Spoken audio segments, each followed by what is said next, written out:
Hello, everybody. Welcome to the Technology 101 panel. My name is Zach Harrington. We'll be moderating the panel. I'm joined by Robert Chen and Joshua Young. They will be your experts.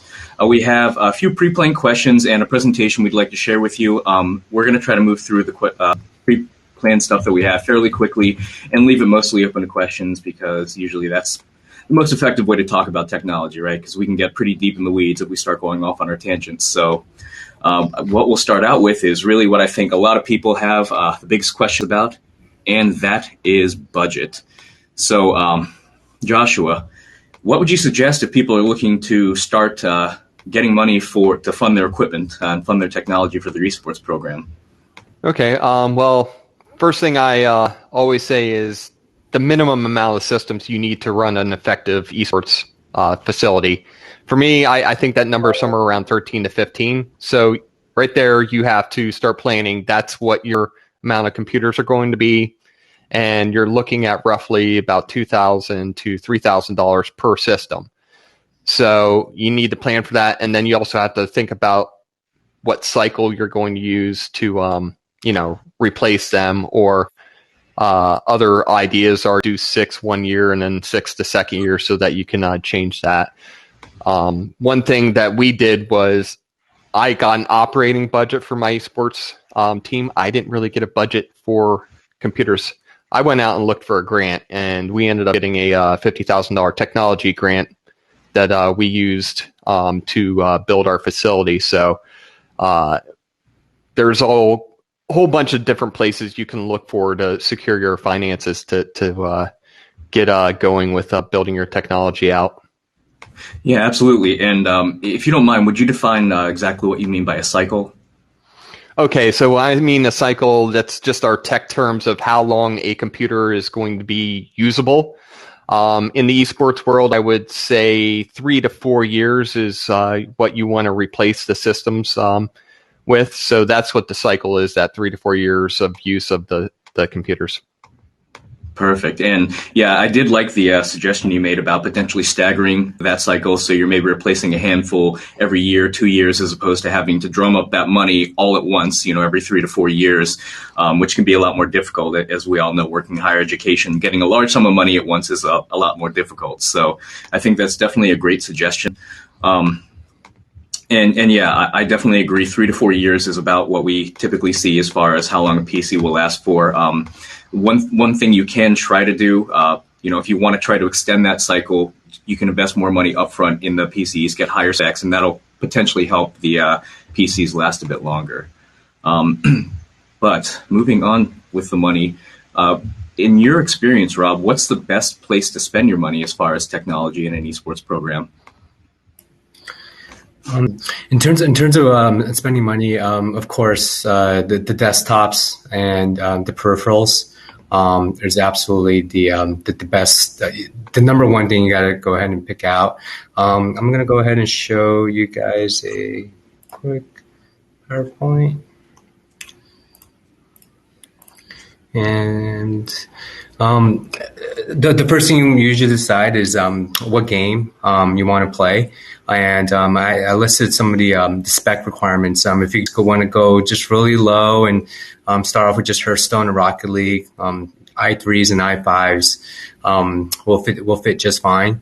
Going up a little bit higher when you go with the first-person shooters such as Overwatch and Valorant, that's when the budget starts going a little bit higher when you talk about 3060s and 3070s because of the high refresh rate needed. The monitors is also really, really important as well. I'll go a little bit more in detail a little later on that. But it's really correlated also to the refresh cycle. Right now, AAA games, they're really conscious of making sure most systems will be able to support it, and it's kind of been going with that kind of trend. But just down in the future, usually if you want to go somewhere around the 1660 Supers or the TIs or 3060s, they'll last about a year or two, possibly 3. But if you go up to 3070s and 3080s, that should go up to 4 or 5 years, no problem in terms of the cycle. We have a lot of nice packages that we go ahead and put out over here at MSI, where they could fit your games, as well as letting you guys know how long they'll go ahead and last. The monitor, super important. So I think one of the first things to decide is whether to go a 24-inch or a 27. Those are the two most popular sizes. The other big thing is going to be resolution and frames per second. So if frames is really important, because it does kind of create a little advantage, because the higher the frames, the less guesswork you kind of need. So when a model is going through the screen, you don't have to kind of guess where it's going to show up next. Everything's just going to be really fluid. So especially with first-person games, your crosshair, you don't have to guess where he's going to be that next millisecond. You kind of put the crosshair there and shoot. And so definitely helps with that. And two, it's going to be resolution. Of course, with better resolution, you get better immersion rates, and the game's going to look more pretty. But the sacrifice of that is, of course, higher budgets to being able to support that, as well as if you go with 1440p, you're going to need a much higher video card to support those. And also, there's also a wide range of G-Sync and FreeSync as well, to reduce any types of stuttering and screen tearing as well. So that's it for me. Yeah, thank you very much. And yeah, I agree. Monitor is extremely important. You want that high refresh rate for smooth gameplay, and so that it updates the screen faster. There is definitely an advantage for having a higher refresh rate and higher frames as well. And Joshua, as far as peripherals and technology, where would you say focus your budget if you had a limited budget? What peripherals would you focus on if you were furnishing a space? I think the monitors, for me, especially just for the types of games that we play, we're across the board 8 different titles. So if you're going to choose something high end, something that you may be able to get and it can stay usable for about 5 to 7 years, it would be definitely the monitors. We have 240 hertz 1080p. We probably will use them for about another 3 to 4 years before we go to probably the 1440s with a 30 series, or by then it'll be a 40 series card. So, yeah, most definitely it's that. What I would choose least about would be, I know they look cool in the labs and all that, but the RGB, just, get one item, like the case. Add the case has RGB. Don't get, the ones with RAM. That's going to add additional money. Video cards that have that, it adds additional money. Well, it's going to make it look cooler. It's just a cost that isn't needed. So you're telling me RGB does not improve computer performance? Wow. No, not at all. Although at my own home, my computer's, RGB to the max, so. Yeah, absolutely. And it does add that flair, like you said, and, makes it look really cool. But again, if you're on a budget, which I'm assuming most people here are, that is definitely one of the things that you can cut down, because at the end of the day, I think with gaming PCs, it's really the performance that's going to be the big thing, as opposed to the looks. Just like you said, we want to make sure that our athletes compete at the highest level possible, and that they're not hindered by the equipment they're using. The one thing that I would add that's another important peripheral would be the mouse. You want to make sure to stick to some kind of a gaming mouse, because they've got better tracking, they update faster, they can be moved faster without losing tracking. So sticking to gaming brand mice, it's typically a pretty good thing, because if you have a lower quality mouse, you're not going to be as accurate, you're not going to be as precise, and that can affect pretty much every game that you play. Yeah. With that, actually, when we built our arena, we bought high-end mice and keyboards, and because of COVID, we took those out. And that's something you could think about, is just supply your students with the monitor and desktop, and they can bring their own, because true gamers really have the mouse that they like. I like my Corsair mouse, and I go and try to use a Logitech, and it just feels foreign to me. So sometimes you can save money on your budget through things like that. Yeah, I definitely want to add just the mouse pad. You can have all of the settings and everything just perfect, but if the surface is not right, you could just throw everything off. Just having a really comfortable mouse pad too. Yeah, excellent points. Yeah, definitely. And yeah, like Joshua said, pretty much all of our students, for the most part, have their own mouse and keyboard they bring in. You get used to what you're used to. So that's an excellent point as well. Let's see.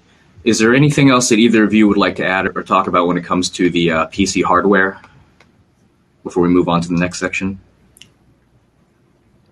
Yep. All right, cool. So let's talk about network infrastructure. We're talking about internet, how your computers are connected to your on-campus network, and what it takes to get that up and running. So Joshua, if you could share some insight into that process, please. Sure. This is one thing that I think many college universities who are getting into this game just don't think about. I know ours, the first thing I said, we need an internet connection. They're like, well, we have one. Educational network is completely different than what you need for an esports network. You don't need, a 10 gig line for esports, but you do need the ability to, have as few hops as you can get to the servers that you're playing. So that's where it's most important. So it's not just, just going out and finding your a network provider and go with them. You have to look at that back end, see how, close they are to the servers that your game titles are on and all of that. Then past that, your network should be completely 100% separate from the college. That way, you don't have to worry about any type of cross traffic whatsoever. I know on our campus from 10 in the morning till 6 at night, our network is pretty close to being maxed out. And then there's a little bit of a break, and then around 10 p.m. till 2 a.m., it's maxed out again between gaming and Netflix on campus. So we don't want our gaming facility streaming Netflix while we're playing Rocket League. It's just not going to go well for probably the Rocket League team, not for the people trying to stream the 4K movie. So the network is very, very important to have a successful facility. Yeah, I agree 100%. And just to kind of clarify and define some terms when it comes to networking and gaming, hops is how many different stops that the signal has to hit before it reaches the destination. So when you're adding additional hops, you're increasing the latency, so how long it takes for that to ping back and forth, which is what causes lag. The other important factor is making sure that the connection is stable, so you don't have packet loss, so the connection doesn't drop, which means Wi-Fi is out of the question for esports, 100%. And yeah, you definitely need that hardwired network in order to support the gaming. One thing I will add as well, when it comes to having your own individual network just for esports, I know that there are some schools that aren't going to be able to do that because an individual internet line can be pretty expensive. So what a lot of people might have to do while they're lobbying for that and trying to get the funding for that is to just work with your IT department. Issues you can run into depending on how your network is set up, and this is going to be all very individual based on how your school has the infrastructure set up. There may be some games that don't work because certain things are blocked. So you'll need to test and see what's going on, and you'll need to find somebody within your IT department that you can work with who is fairly knowledgeable and willing to put in some work and some time, because some of this stuff does go a little bit outside of their normal bounds as far as what they do for normal maintenance for networks. All right. As far as networking is concerned, let's go ahead and move on to PC maintenance. So, let's see. Yeah, Rob, do you have any tips for how to keep the PC safe, keep them healthy, stop people from downloading things they shouldn't, avoid viruses, that kind of stuff? Yeah, absolutely. Let's talk a little bit about the virus and all that. I think the number one thing is definitely common sense. Just making sure, you don't click on any pop-ups if they want, download some weird software through advertisements. That's definitely number one. And, ever since Windows Defender came out, it's been really, really good. So just making sure you just don't go on to download any kind of weird software or any of that type of stuff. In terms of the PC maintenance itself, dusting is definitely key. I think doing it maybe once or twice a year is real good. If there's any, pets, I don't think that they'll be having any of those issues. But if there's a lot of pets, that's always a big thing where you got to do it quite more often. A second thing is the CPU. Thermal paste could sometimes degrade over time. One of the big things to check is I would do it maybe once or twice a year also is just take a look at the temps. There's websites where they could show you the normal temps on load as well as on idle. And just making sure that those are fit with what the rest of the community has in terms of what CPU you have. And if it isn't, one of the best ways is just go ahead and take it out, use a little bit of rubbing alcohol, remove that thermal paste, and apply a nice separate amount. And two, and one big last thing is make sure nobody's vaping in there. That's super bad. The fans suck in all the air, and I'm sure you guys don't have it in you guys' rooms, but that's a big no-no. Great points about the temperatures, CPU and even GPU temperatures. Oftentimes we'll find out about it because we'll have a student complain about frame rate dropping or problems with performance, but there are times when, if it's running at a higher temp than it should, it may not affect performance, but it can end up shortening that life cycle. So that's great advice to, check those temperatures, maybe run a stress test once a year or something just to make sure everything is operating at full capacity. Joshua, can you talk a little bit about how you've got your network set up, what kind of security measures you've taken, and how you keep your computer lab safe? Sure. So I utilize my students to help me keep things working. So we have one team leader for each game title, and they're in charge of updating, and they have the access levels to update all the software needed for that game title and the updates for the game itself.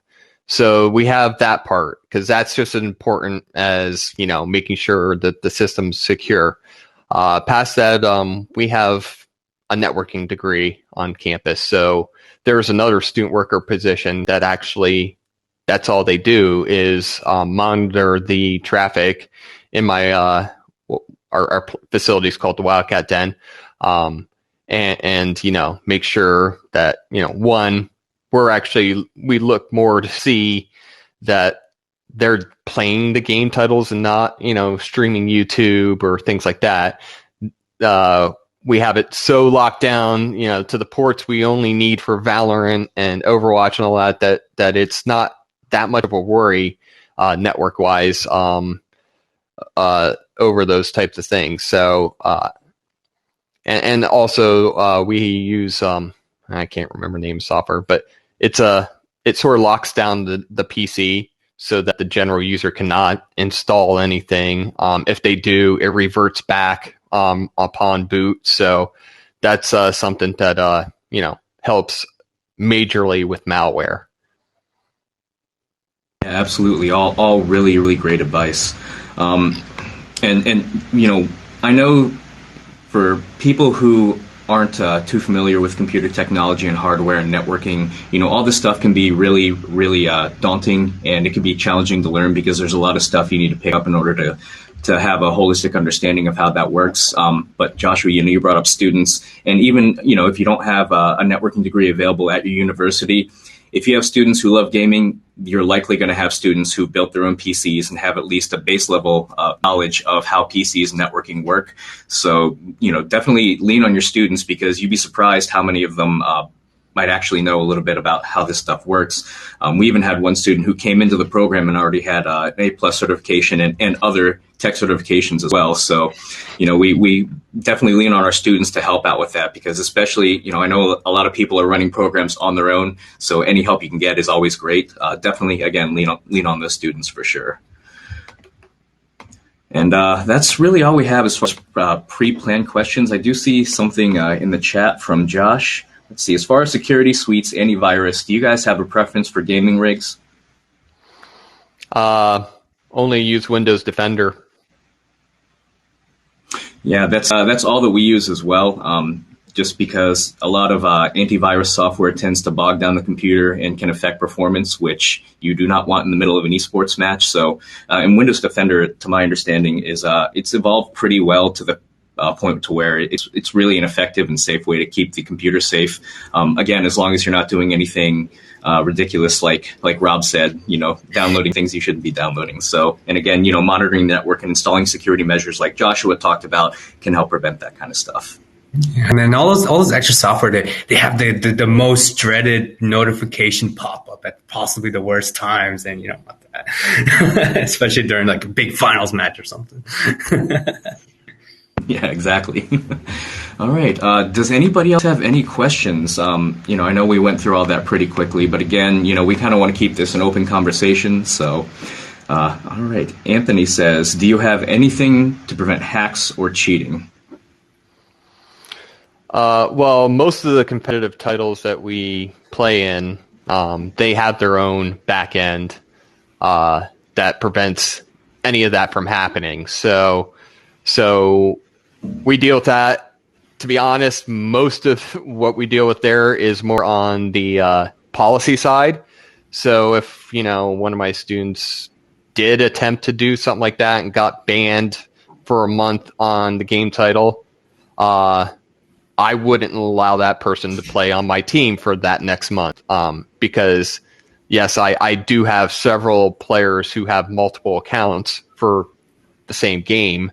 And they use it to play different characters or whatever. So they could technically continue to play with just one of those different ones. But yeah, definitely we make sure we don't do that. As for like the software, the games that we play, they're the only ones that are loaded on the computer, so they don't load additional games or any type of game that has the ability to mod.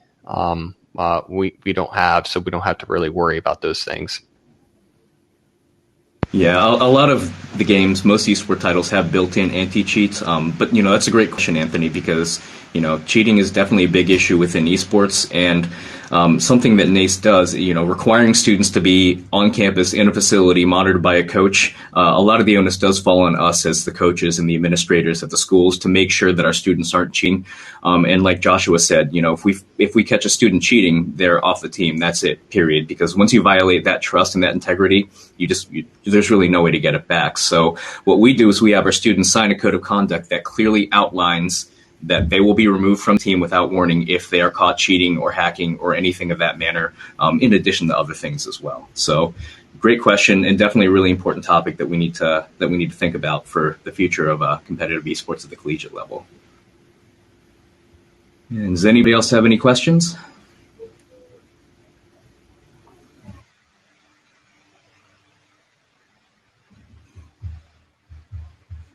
All right. Well, unless Rob or Joshua, you guys have something else you'd like to discuss or anything else you'd like to add?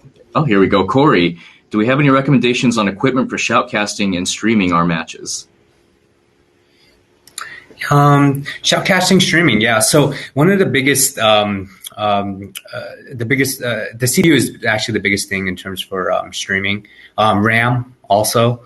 Just whenever I recommend a streaming PC, you want to go with the i9, and then having a lot of RAM. The video card's just kind of okay, something decent. 3060, should be fine, or even a 3070.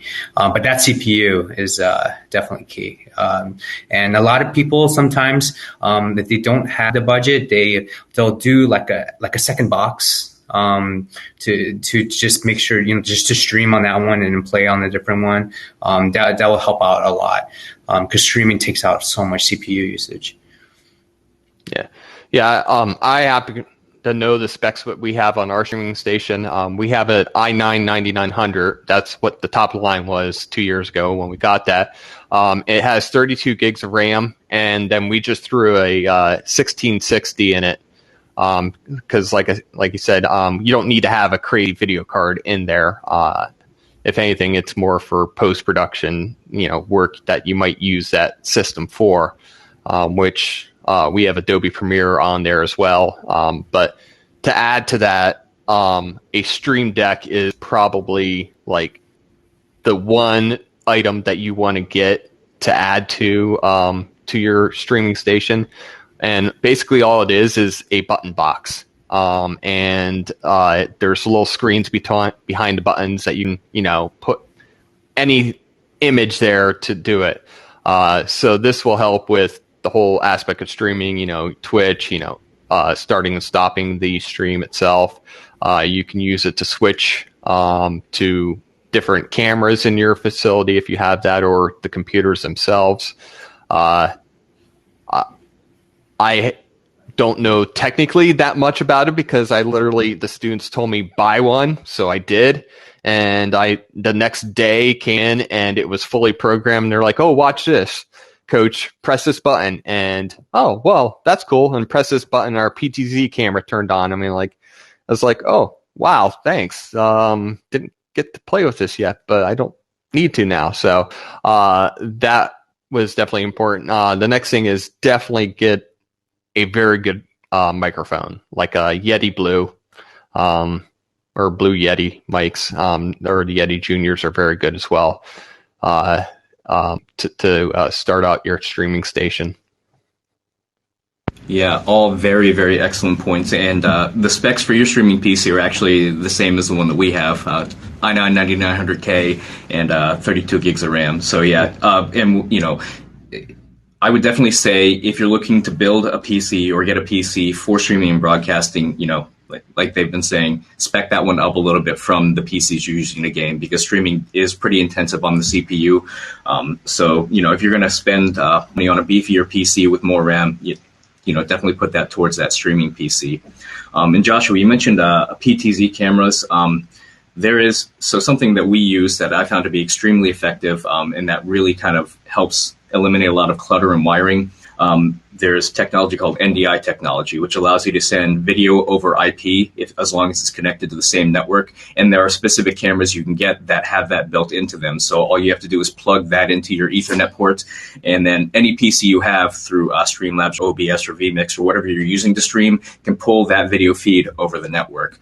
So that's really, really handy. And you can also use that to capture screens on your gaming PCs as well if you want to do a direct player view too. So I would also say, with the microphone, I agree 100%. A high quality mic is extremely important. It's really painful listening to a live stream when the mic quality is just really bad. So, a high quality mic, very important as well. As far as the camera, if you can, something like a Ptz camera, which means pan, tilt, zoom, it allows you to rotate it and control it without physically moving it. That's really, really awesome. And that can be really flexible and help you add a lot to the stream. But if you're just trying to get started, even like a Logitech webcam, a C922 Pro would be fine just to get you started. That's what I'm using right now, and the quality is good enough. So the camera is something, if you need to save some money, you can look at getting a better camera down the line, and that'll just add to the flexibility that you have for your broadcast setup. And does anybody else have any questions? Yeah, Forrest. Yeah, it is a lot to take in. It definitely is. So, we appreciate you being here, and yeah.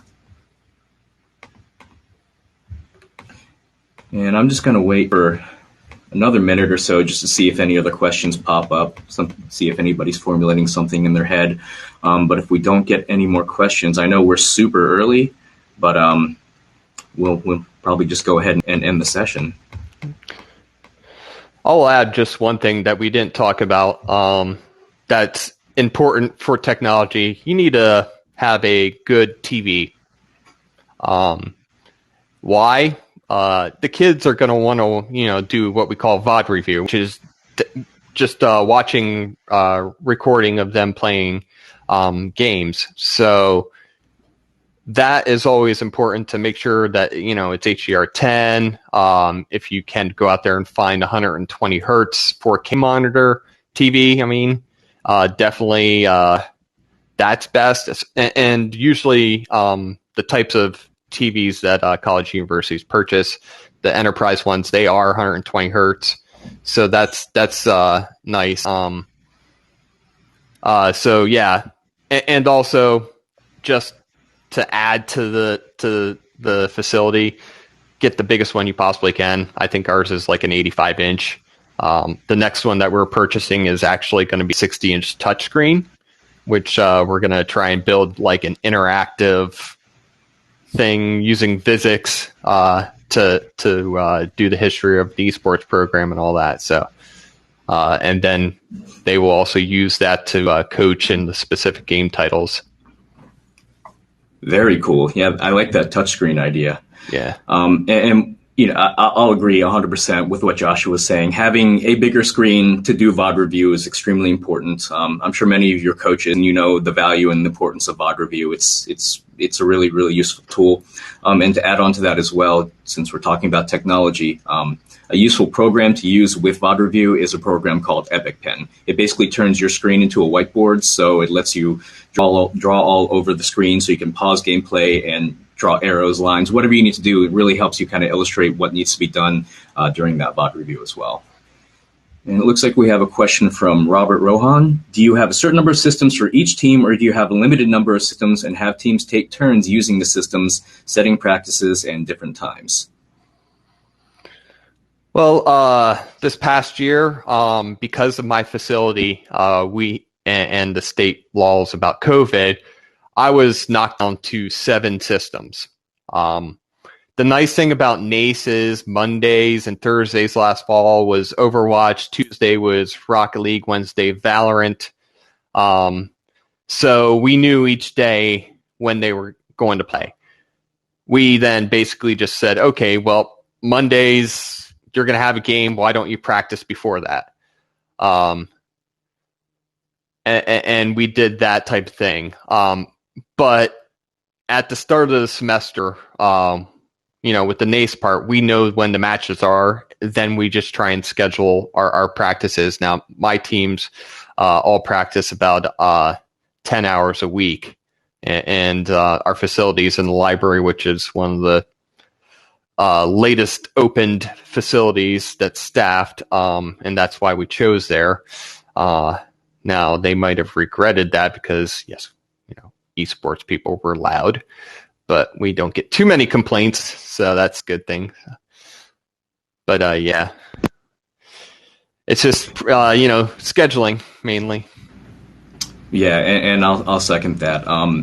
No matter how many PCs you have, because it seems like the more PCs you have, the more people want to come and the more games that the program wants to support. So, whether you have 7, 20, or 40, it really just feels like the PCs are always full and always being used. So a lot of it is just trying to schedule and coordinate and organize. And one thing I will touch on, I agree with Joshua that 13 to 15 PCs is kind of what you want to aim for, to have a really fully functional program that allows you to have a PC for streaming. It allows you to do in-house scrims, gives you flexibility with practices, and ensures that if 2 matches are taking place at the same time for different games, you have spots for those competitors.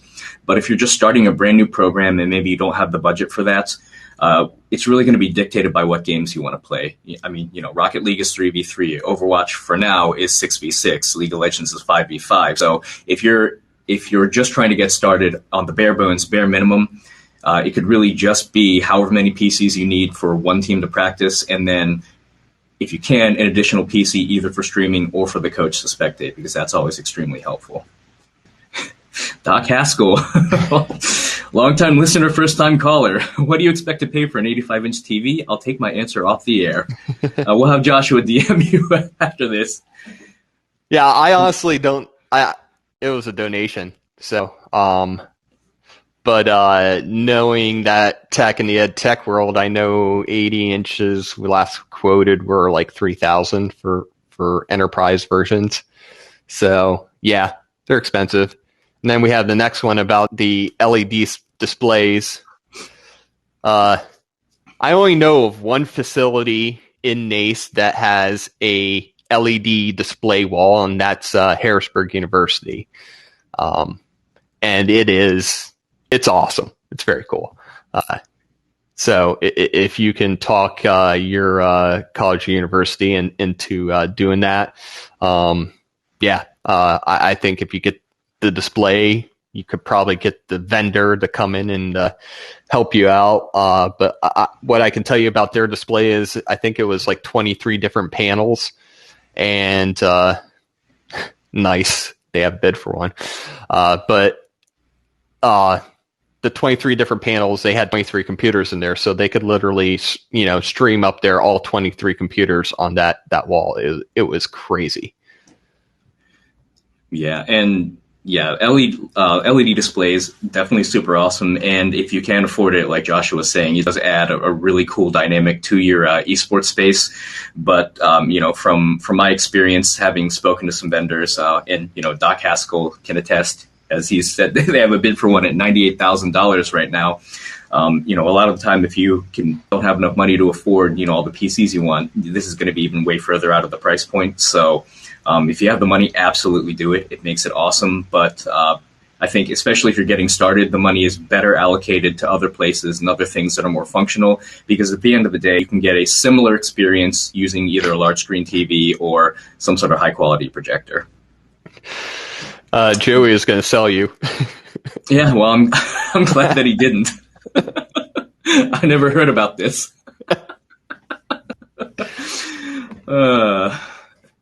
Does anybody else have any questions? We'll give it a moment. And actually, heard another college building one. That's really cool, Josh. Do you know what college that was?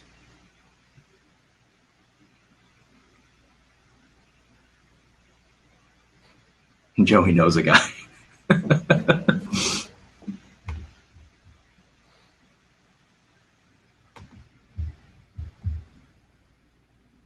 Oh boy, I feel like I'm in danger right now. So with that, unless anybody else has any other questions, I know it's pretty early, but we've kind of gone over everything we need to go over. And if you guys don't have any questions, then I'm going to assume that we did an awesome job and that all your questions are answered and you're all ready to go out there and furnish your esports spaces. All right. Well, with that, thank you all for attending. And actually, before we go, Rob and Josh, if you guys want to drop your contact info down in the chat, people want to reach out to you for questions or anything, I'll do the same as well. Yeah, and anybody in chat, please feel free to reach out at any time. Always happy to talk technology. It's a passion of mine, so I'm always happy to nerd out about this kind of stuff. So anytime you have a question, shoot me an email, hit me up on Discord. I'd love to talk to you. Yes, myself, I'm a complete nerd with technology and all that. And if anybody hasn't noticed yet too, I'm also the resident sim racer here in NACE. So if anybody wants to talk sim racing, specifically iRacing or Assetto Corsa, you can hit me up on my email or my Discord there. Yeah, same here. Don't play too much games, but big esports fan, especially StarCraft 2. Still watch that a lot. So Nice. if you guys want to talk about that, I'd love to do that all day long. Dota 2. All right. Well, again, thank you, everybody, for attending. It's been a pleasure talking to you all. Joshua, Robert, thank you guys so much for being on the panel. You guys did an awesome job. And I hope everybody enjoys what is left of the convention. Have a great afternoon, everybody.